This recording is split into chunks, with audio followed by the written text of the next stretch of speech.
it's Luther, and I'm going to give you some help this morning with your pitching. Now, a lot of you are a bit one-dimensional. You just see the wedge as a straightforward shot at a 100-yard target, say, and often struggle on the intermediate shots of 75 or 50 yards. So I just gave you some choices, and the three choices you have just with the pitching is hitting a standard square shot, which is your box standard.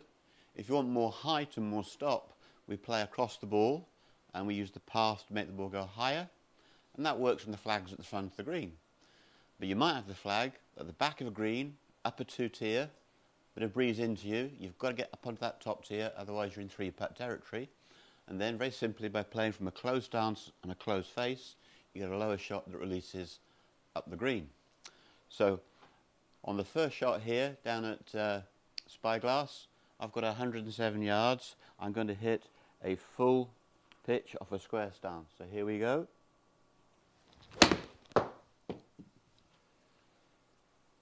So I'm pretty pleased with that. It's pitched around the 100-yard marker and sat down nicely.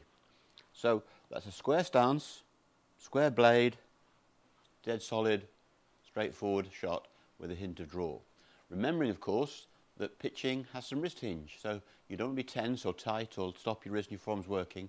Stay a bit loose, but have good discipline as well. Let's suppose the flag was cut nearer to me. I've got less green to work with, or going downwind. I'm going to go for a higher shot. So I'm going to open the stance. I'm going to take my bog standard stance initially, and then to open my stance, I go round the circle to my right. That's the big key. I can now modify the face. The face is now pointing back to the target. So what I'm going to have is a face that is square to target, but open to my path. That will make the ball go higher and stop quicker. So watch that again. There's the box standard. Round the circle, modify the blade. I can hit this strongly now. The club is a bit weaker. You can see the trajectory's increased. Hasn't gone quite so far, and a lot more stop on that shot. I'd be pleased with both of those. Now remember, it's counterintuitive. You think, well, wristy movement in the pitching will make you less accurate. Trust me, wrist hinge is part of accuracy. Form rotation can mess up your accuracy, but wrist hinge is a gift when it comes to being accurate. Okay, let's suppose now that I'm into wind, I've got a bit more green to work with. Straightforward setup. This time I go around the circle to my left. Initially the face goes with me. I now turn the face back to the target.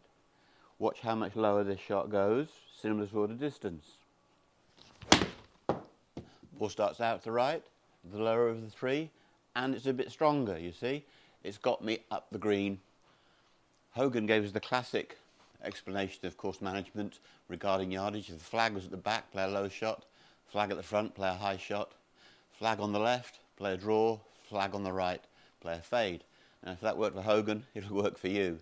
What I've shown you is when you have a wedge, you've got at least three choices: square for standard, open for high and cut, and a low shot from a draw spin close stance. So now you've got the choices, go out there and see what you can do.